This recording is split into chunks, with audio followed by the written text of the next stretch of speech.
తెలంగాణ ఉద్యమం జరిగింది ఆ రోజు దేనికోసం? నీళ్లు, నిధులు, నియామకాలు. మూడింటి కోసం తెలంగాణ ఉద్యమం జరిగింది. అయితే తెలంగాణ వచ్చిన తర్వాత ఇమ్మీడియట్‌గా బీఆర్ఎస్ ప్రభుత్వం అధికారంలోకి వచ్చింది. బీఆర్ఎస్ అధికారంలోకి రాగానే ఫస్ట్ చేసిన పని ఏంది అంటే కాళేశ్వరంని కట్టిరు. ఎందుకు అంటే నీళ్ల కోసం. సాగునీరు, తాగునీరు కోసం కట్టిన ప్రాజెక్టు కాళేశ్వరం ప్రాజెక్టు. అయితే మేడిగడ్డలో చిన్న జరిగిన దాన్ని చూపించి అసలు మేడిగడ్డ మొత్తమే పనికిరాదని, ఆ లెక్కకొస్తే కాళేశ్వరమే పనికిరాదు అని, కాళేశ్వరంని కూడా పనికిరాని ప్రాజెక్టు కింద చూపించి దాన్ని రిపేర్లు చేయకుండా ఆపి ఆ నీళ్ళనంతటిని కూడా వదిలి ఎందుకు వదులుతున్నాడు?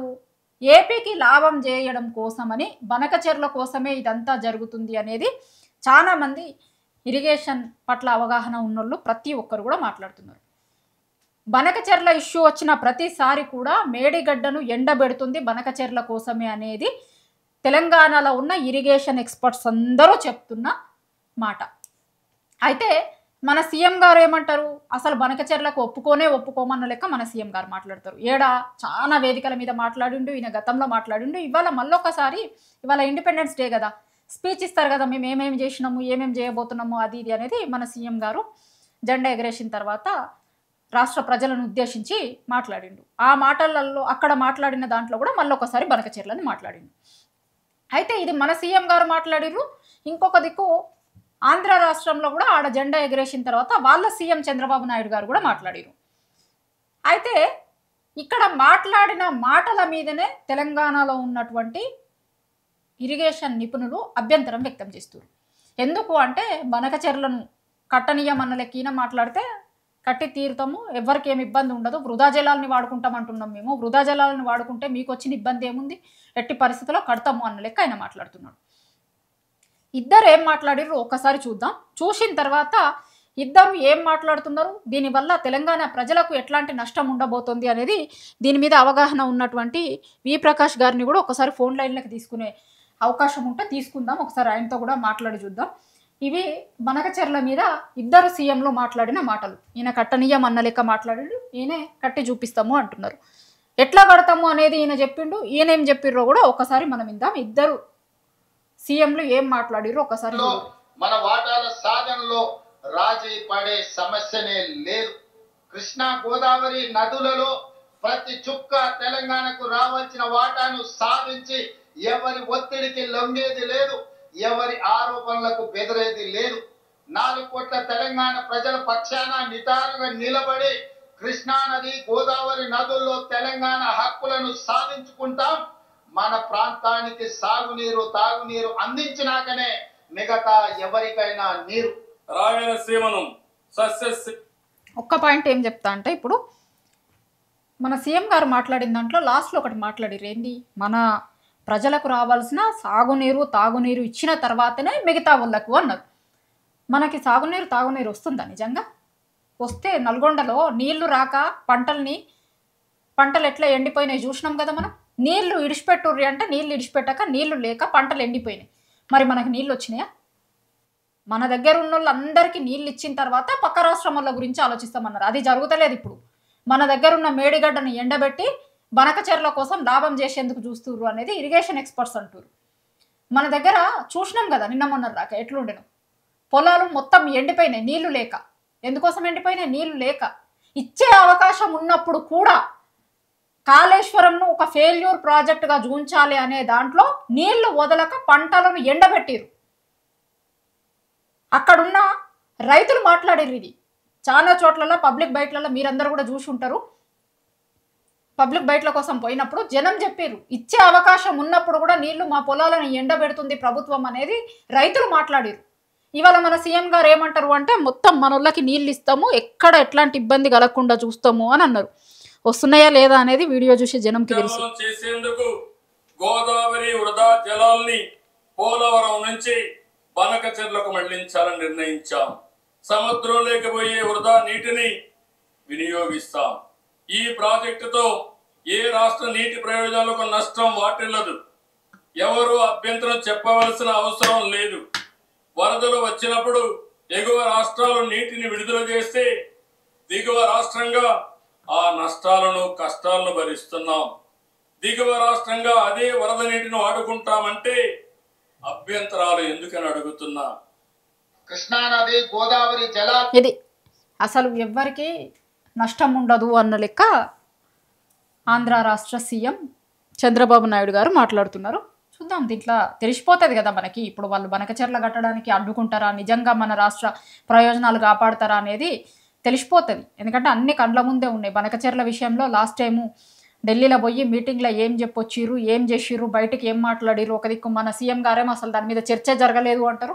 వాళ్ళేమో వాళ్ళ ఇరిగేషన్ మంత్రి బయటకు వచ్చి మాట్లాడిండు కదా ఆ రోజు కూడా, దాని మీద చర్చించమన్నారు వాళ్ళు. మన సీఎం గారేమో మన వైపు ఉన్నోళ్ళేమో అసలు దాని మీద చర్చ జరగలే అంటారు. వాళ్ళేమో దాని మీద జరిగింది అన్నారు. మినిట్స్ కూడా బయటకు వచ్చినాయి ఆ రోజు, మనందరం కూడా చూసినాం ఆ రోజు. ఏముంది అసలు బనకచెర్ల మీద చర్చ జరిగిందా జరగలేదా అనేది ఓ నోటు కూడా బయటకు వచ్చింది కదా, దాంట్లో ఉంది. చర్చించి వీళ్ళు టెక్నికల్ కమిటీకి ఒప్పుకొని బయటకు వచ్చి అసలు చర్చ జరగలే అన్న లెక్క చేసిరు. వి ప్రకాష్ గారిని కూడా అడుగుదాము ఒకసారి, ఏంది వీళ్ళు మాట్లాడిన మాటలది నిజంగా తెలంగాణకి నష్టం ఉంటుందా? ఏపీ సీఎం గారు మాట్లాడింది, తెలంగాణ సీఎం గారు మాట్లాడిన దాని మీద ఒకసారి ఆయన అభిప్రాయం కూడా తెలుసుకుందాం మనం. సార్ నమస్తే అండి. సార్ మీరు చూసుంటారు కమెంట్స్, ఒకసారి వాళ్ళిద్దరూ మాట్లాడిన మాటలని మన సీఎం రేవంత్ రెడ్డి గారు, అట్లనే అవతలి పక్కన ఆంధ్ర రాష్ట్ర సీఎం చంద్రబాబు నాయుడు గారు బనకచెర్ల మీద ఇద్దరు ఈయన కట్టుతాము అని మన సీఎం గారేమో కట్టనివ్వము అని, ఆ సీఎం గారేమో కట్టి చూపిస్తాము అన్న లెక్క మాట్లాడుతున్నారు. ఎట్లా చూస్తారు ఈ వ్యాఖ్యల్ని? ఇదంతా పై నాటకాలమ్మా. చంద్రబాబు నాయుడు ఏమో కట్టడానికి నిర్ణయించుకున్నాడు. ఆయన ఆంధ్ర ప్రజలకు స్వాతంత్ర దినం సందర్భంగా ఎట్టి పరిస్థితుల్లో నేను కట్టి తీరుతానని ఆయన చెప్పాడు. అందులో అనుమానం ఏం లేదు, అది 100% వాస్తవం. ఆయన ఆగేటట్టు లేడు. అయితే రేవంత్ రెడ్డి మాత్రం తెలంగాణ రావాల్సిన నీళ్లను ఆయన ఏమంటున్నాడు, ఒక చుక్క కూడా నేను పోనీయను తెలంగాణకి ఉపయోగిస్తానంటున్నాడు. ఇప్పుడు మనము కళ్ళ ముందు మనకు 2 సాక్ష్యాలు కనబడుతున్నాయి. ఒకటి, కాళేశ్వరం మేడిగడ్డ ద్వారా లక్షలాది క్యూసెక్ల వరద, ఇప్పుడు కూడా దాదాపు 15 లక్షల క్యూసెక్లు దాదాపుగా ఎక్కువ తక్కువ వస్తూనే ఉన్నాయి. ఈ నీళ్ళన్నీ కూడా డైరెక్ట్ గా నేరుగా డెల్టాకు పోతా ఉన్నాయి. మేడిగడ్డ దగ్గర లిఫ్ట్ చేసి, అంటే కన్నెపల్లి పంప్ హౌస్ దగ్గర లిఫ్ట్ చేసి మనకి ఇప్పుడు మల్లన్న సాగర్ గాని, కొండపోచమ్మ సాగర్ గాని, తర్వాత ఈ రంగనాయక సాగర్ కావచ్చు, మిడ్ మానేర్ కావచ్చు, అన్ని కూడా ఖాళీగానే ఉన్నాయి దాదాపు. ఇప్పుడేదో 2 రోజుల నుంచి ఎల్లంపల్లి నుంచి రోజుకొక 1/2 TMC వాటర్ అట్లా వస్తా ఉన్నది. కాబట్టి ఆ వాటర్ ని ఇప్పుడు లిఫ్ట్ చేస్తా ఉన్నారు. దాదాపు రోజుకొక 9,000 క్యూసెక్లు లిఫ్ట్ చేస్తా ఉన్నారు. అయితే మనకు నిన్న మొన్నటి వరకు కూడా పైనుంచి నీళ్లు రాలే. శ్రీరామ్ సాగరే సగం నిండలేదు. ఇప్పటికి కూడా శ్రీరామ్ సాగర్ లో 40 TMCలు ఉన్నాయి. 80 TMCలు ఉండాల్సిన దగ్గర ఐజాన్ టుడే ఈ రోజు వరకు కూడా 40 TMCలే ఉన్నాయి. సరే, రేపు భవిష్యత్తులో మళ్ళీ ఫ్లడ్స్ వస్తే ఆ నీళ్లు కిందికి పోకుండా ఇవాళ ఆ నీళ్లను మల్లన్న సాగర్ కు డైవర్ట్ చేయడం అనేది మంచి ఆలోచన. కాకపోతే ఈ ఆలోచనను 2 సంవత్సరాల నుంచి హరీష్ రావు గారు, కేటీఆర్ గారు, మాలాంటి వాళ్ళందరం చెప్తా ఉన్నాం. మనకు నీళ్ళే నిండినప్పుడు మీరు కిందికి ఎందుకు వదులుతున్నారు, లిఫ్ట్ చేసుకోవడానికి ఎటువంటి ఇబ్బంది లేదు అని చెప్తున్నాం. అయినా కూడా కిందికి వదులుతున్నాడు రేవంత్ రెడ్డి. అంటే ఆయన వాడుకునేది ఎక్కడ? కృష్ణా గోదావరి నీళ్ళను వాడుకున్నది ఎక్కడమ్మా ఆయన? రెండోది, కృష్ణా నది నీళ్ళను కూడా కల్వకుర్తి దగ్గర మనము లిఫ్ట్ చేయకుండా దాదాపుగా ఒక 100 TMCలు రాయలసీమకు పోయిన తర్వాత అప్పుడు అక్కడ పంపులు ఆన్ చేశాడు. అంటే ముందు రాయలసీమ ప్రయోజనాలు, డెల్టా ప్రయోజనాలు రేవంత్ రెడ్డికి ముఖ్యమైనవి, తర్వాత తెలంగాణ. అయితే ఇవన్నీ కూడా నాటకాలు తప్ప నిజం కాదు. రెండవ సాక్ష్యం ఏంటంటే, బనకచెర్ల ఫైల్స్ ను 4 డిపార్ట్మెంట్లు, అంటే గోదావరి బోర్డు గాని, పోలవరం ప్రాజెక్ట్ అథారిటీ గాని, ప్రాజెక్ట్ అప్రైజల్ కమిటీ గాని, అంటే ఫ్రీ ఫీజిబిలిటీ రిపోర్ట్ కోసం వాళ్ళు సబ్మిట్ చేశారు కదా. తర్వాత కేంద్ర జల సంఘం, ఈ 4 రిజెక్ట్ చేశారు. ఈ 4 రిజెక్ట్ చేసి ఏం చెప్పారంటే, వృధా జలాలు అనేటివే లేవు గోదావరిలో. చంద్రబాబు నాయుడు ఏదైతే అంటుండో వృధా జలాలను మేము వాడుకుంటే పై రాష్ట్రాలకి ఏంటి అని అంటున్నాడు కదా, ఆడ వృధా జలాలే లేవు. మొన్నటి దాకా 11 సంవత్సరాలు కేంద్రంలో అడ్వైజర్ ఉన్న వెదిరే శ్రీరామ్ గారు కూడా చెప్పారు, తెలంగాణలోనే ప్రెస్ మీట్ పెట్టి చెప్పారు, పవర్ పాయింట్ ప్రజెంటేషన్ కూడా చూపెట్టారు. మొత్తం గోదావరిలో ఉన్న ఈ 1150 అందుబాటులో ఉన్న జలాలు ఏవైతే ఉన్నాయో ఇవి వృధా జలాలు కాదు, పై రాష్ట్రాలు వాడుకోకపోవడం వల్ల వాళ్ళ వాటా జలాలు కిందికి వస్తున్నాయని చెప్పారు. ఉదాహరణకు ప్రాణహిత ప్రాజెక్టు తుమ్మిడిహట్టి దగ్గర మనకు కేంద్ర జల సంఘం లేఖ రాసినప్పుడు 63 టీఎంసీలు పై రాష్ట్రాలు వాడుకోవాల్సిన వాటా వాళ్ళు కట్టుకోలేకపోవడం వల్ల ప్రాజెక్టులు ఇప్పుడు మనకు వస్తున్నాయి, ఇది భవిష్యత్తులో మీకు రావు అని చెప్పారు ఆ లేఖలో. 63 టీఎంసీలతో పాటు తెలంగాణకు సంబంధించినంత వరకు దాదాపుగా మనకు బేసిన్ ప్రకారం చూస్తే, ఎందుకంటే గోదావరి జిల్లాలను కృష్ణాలాగా నికర జలాలు, వరద జలాలు ప్రాజెక్టుల వారీగా కేటాయింపు చేయలేదు ట్రిబ్యునల్. ఎందుకంటే 1979లో డిమాండ్ తక్కువ ఉండే, నీళ్లు ఎక్కువ ఉండే. అయితే 1480 టీఎంసీలలో మన వాటా దాదాపు ఎంత లేదన్నా 1100 టీఎంసీల పైన ఉంటది. ఎందుకంటే 79% మన బేసిన్. రైపేరియన్ రైట్స్ అఫెక్ట్ కానప్పుడు నెక్స్ట్ తీసుకోవాల్సిన పారామీటర్ ఏదైతే ఉన్నదో ఆ ప్రమాణం అనేది ఈ బేసినే. ఉమ్మడి ఆంధ్రప్రదేశ్ లో 79% Telangana basin Godavari and 21% Andhra basin. వాళ్ళకు ఆంధ్ర బేసిన్ కావాల్సిన 200-300 టీఎంసీలు ఇప్పటికే వాడుకుంటున్నారు వాళ్ళు. సరే, ఒకవేళ పోలవరానికి ఇవ్వాల్సి వచ్చినా కూడా అవి వాళ్ళ నికర జలాలుగా రేపు కొత్తగా వచ్చే ట్రిబ్యునల్ తేల్చినా కూడా 968 టీఎంసీలు ఐజాన్ టుడే మన హక్కు. రేవంత్ రెడ్డి అన్నాడు కదా, ఒక 1000 టీఎంసీలు మాకు ఇచ్చి మీరు ఏమైనా చేసుకోండి అని. 1000 టీఎంసీలు వచ్చినాక గోదావరిలో వృధా జలాల కంటే ఏమో అస్సలే ఉండవు. ఎందుకంటే పైన ఛత్తీస్గఢ్ 141 టీఎంసీలు వాళ్ళ వాటా అయితే వాడుకోని వాటా, ఇప్పటిదాకా వాడుకోని వాటా. వాళ్ళు 300 టీఎంసీలకు వాళ్ళు బోధగయ ప్రాజెక్టు కడుతున్నారు. సరే, అది హైడ్రో పవర్ ప్రాజెక్ట్ కాబట్టి ఒక 50-60 టీఎంసీలు కిందకి వస్తాయి. ఒరిస్సా కూడా వాళ్ళ ఎత్తిపోతల పథకాల ద్వారా వాళ్ళ ప్రాంతంలోనే వాళ్ళ కేటాయింపులను వాడుకోవాలని వాళ్ళు డిసైడ్ చేశారు. ఇంకా మనకు హైడ్రో పవర్ ప్రాజెక్ట్ ద్వారా వచ్చే 40-50 టీఎంసీలు దేవాదులకే సరిపోవు. ఎందుకంటే ప్రాణహిత దగ్గర మనకు మేడిగడ్డ దగ్గర మనకు 282 టీఎంసీలు అవైలబుల్ ఉన్నాయని చెప్పారు. ఆ 282 టీఎంసీలు మన వాటానే. ఇంకా పైన వాడుకోవడానికి మనం లిఫ్ట్ చేసుకుంటాం, వేరే మార్గం లేదు మనకు. ఇంకొకటి అంటే ముఖ్యమైనది ఏంటి అంటే, మీరు చాలా సార్లు నా ఇంటర్వ్యూలలో కూడా చెప్పారు, చాలా సార్లు మన హక్కులకి ఇబ్బంది అవుతుంది ఖచ్చితంగా బనకచెర్ల అనేది కడితే అని. కానీ ఇవాళ చంద్రబాబు నాయుడు గారు మాట్లాడుతున్న దాంట్లో స్పష్టంగా ఆయన ఆ విషయాన్ని కూడా చెప్పారు, హక్కులకి ఎట్లాంటి ఇబ్బంది ఉండదు దీనివల్ల అనేది ఆయన చెప్తున్నారు. నిజంగా హక్కులకు ఎట్లాంటి ఇబ్బంది ఉండదా అంటే 100% అబద్ధాలు చెప్తున్నాడు చంద్రబాబు నాయుడు. ఎందుకంటే ఒకసారి కనుక ఇప్పుడు ఆ నీళ్లకు కేంద్ర జల సంఘం అనుమతి ఇచ్చిన తర్వాత రేపు ఫస్ట్ ఎవరు వాడుకుంటున్నారో వాళ్ళకు రైపేరియన్ రైట్స్ అనేటివి వస్తాయి. ఇప్పటిదాకా గోదావరి మీద రైపేరియన్ రైట్స్ అనేది ఒక డెల్టాకే ఉండే. మొట్టమొదటి ప్రాజెక్టు ధవళేశ్వరం ఆనకట్ట. ధవళేశ్వరం ఆనకట్ట కింద వాళ్ళు ఒక 150-200 టీఎంసీలు మొదటి నుంచి వాడుకుంటున్నారు. 13 లక్షల ఎకరాలలో మొదటి పంట, ఇంకొక 10 లక్షల ఎకరాల్లో రెండో పంటకు వాడుతున్నారు. 200 టీఎంసీల పైనే వాడుతున్నారు వాళ్ళు. వాటికి ఇప్పుడు ఏమైతుందంటే వాటికి ఎట్లాగో హక్కులు ఉన్నాయి.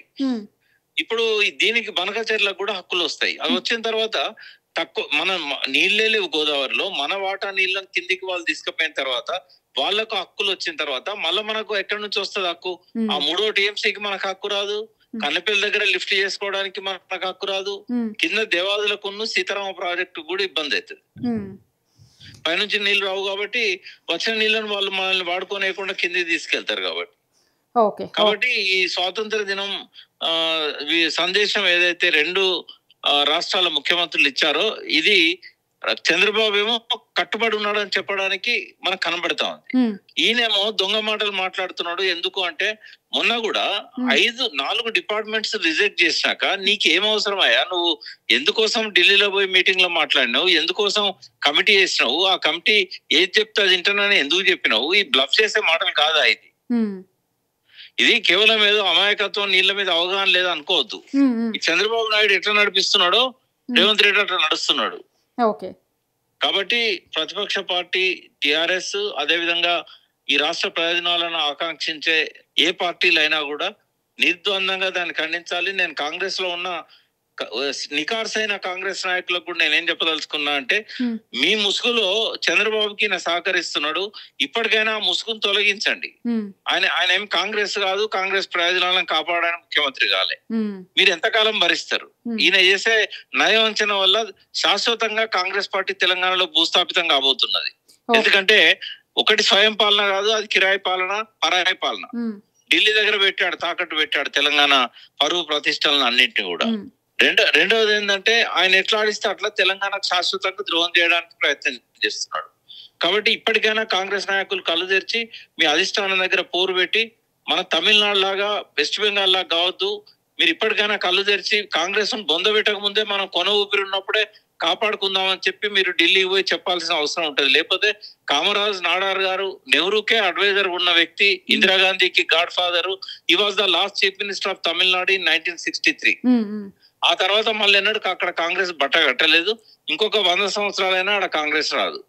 మోహన్ లాల్ సుఖాడియా, సిద్ధార్థ శంకర్ రాయ్ లాంటి గొప్ప ఉద్దండులైన కాంగ్రెస్ చీఫ్ మినిస్టర్స్ వాళ్ళని అయితే iron pillar of India, golden pillar of India అంటుంది కాంగ్రెస్ పార్టీ. అటువంటి 1967 ఎప్పుడైతే జ్యోతిబాస్ ముఖ్యమంత్రి అయిండో ఈ రోజు వరకు కూడా మళ్ళా కాంగ్రెస్ అక్కడ బతికి బట్టగట్టలేదు, భవిష్యత్తులో బట్టగట్టదు. కాబట్టి ఇక్కడ కూడా ఇప్పుడు కనుక తొందరపడకపోతే, జాగ్రత్త పడకపోతే తెలంగాణ నీళ్ల ప్రయోజనాలను తాకట్టు పెట్టిన తర్వాత ఎట్టి పరిస్థితుల్లో కూడా మళ్ళీ ఆ పార్టీ అడుగంటిపోతుంది, రాదు అనేది మనం కాంగ్రెస్ వాళ్ళ కళ్ళు తెరిపించడానికి 4 మాటలమ్మా. Right, thank you so much sir.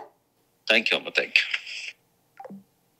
ఇది ఆయన చెప్తున్న దాంట్లో మెయిన్ ఏంది అంటే ముందు కట్టుకున్న వాళ్ళకే హక్కులు వస్తాయి. అది డే 1 నుంచి కూడా చెప్తున్నారు. చాలామంది ఇరిగేషన్లో పనిచేసిన సీనియర్ ఇంజనీర్లు కావచ్చు, ఇరిగేషన్ ఇక్కడున్న నీళ్ళ మీద ఎక్కువ అవగాహన ఉన్నటువంటి వ్యక్తులు కావచ్చు, డే 1 నుంచి చెప్తుంది కూడా అదే. బనకచెర్ల అనేది కడితే మన హక్కులు కోల్పోతాం అనేది. కానీ ఆంధ్ర రాష్ట్ర సీఎం చంద్రబాబు నాయుడు గారు మాత్రం అసలు హక్కులు కోల్పోరు అన్నలాగా మాట్లాడారు. ఒక్కసారి మళ్ళొక్కసారి వినండి. పోయే వృధా నీటిని వినియోగిస్తాం. ఈ ప్రాజెక్టుతో ఏ రాష్ట్ర నీటి ప్రయోజనాలకు నష్టం వాటిల్లదు. ఎవరు అభ్యంతరం చెప్పవలసిన అవసరం లేదు. వరదలు వచ్చినప్పుడు ఎగువ రాష్ట్రాలు నీటిని విడుదల చేస్తే దిగువ రాష్ట్రంగా ఆ నష్టాలను, కష్టాలను భరిస్తున్నాం. దిగువ రాష్ట్రంగా అదే వరద నీటిని వాడుకుంటామంటే అభ్యంతరాలు ఎందుకు? ఇది ఆయన చెప్తున్న మాట. కానీ ఎట్టి పరిస్థితుల్లో నష్టమే ఉంటుంది, ఇబ్బందులైతే. స్వాతంత్ర దినోత్సవం సందర్భంగా ఇచ్చిన స్పీచ్లలో ఆయన ఏదైతే ఇచ్చిరో మన సీఎం రేవంత్ రెడ్డి గారు మళ్ళా ఒకసారి తెలంగాణ ప్రజలను మభ్యపెట్టేటువంటి స్పీచ్ మాత్రమే ఇది. కానీ ఎట్టి పరిస్థితుల్లో ఆయనకి నిజాయితీ లేదు అనేది వి ప్రకాష్ గారు చెప్తున్నారు.